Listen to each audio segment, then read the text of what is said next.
Ang susunod na programa ay rated G. Hindi ko po alam kung ano ibig sabihin. General Patronage po! Ibig sabihin na. Dora! Di ba sa inyo? Rated SPG!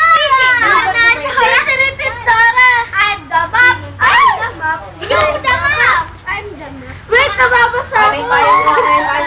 Pak!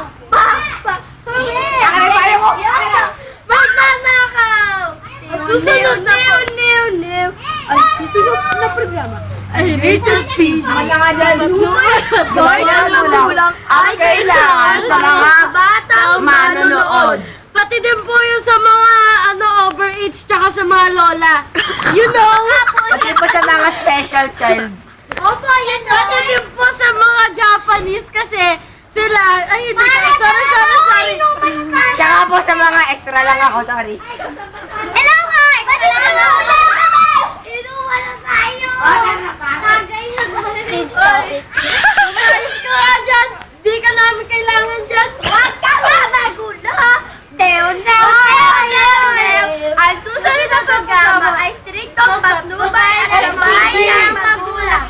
At pinsiyakan sa mga batang manonood. Maaari may matitinang tema, karahasan, horror, o droga. Kung sa mga bata. At manonood. Yun po ang tawag sa Hi!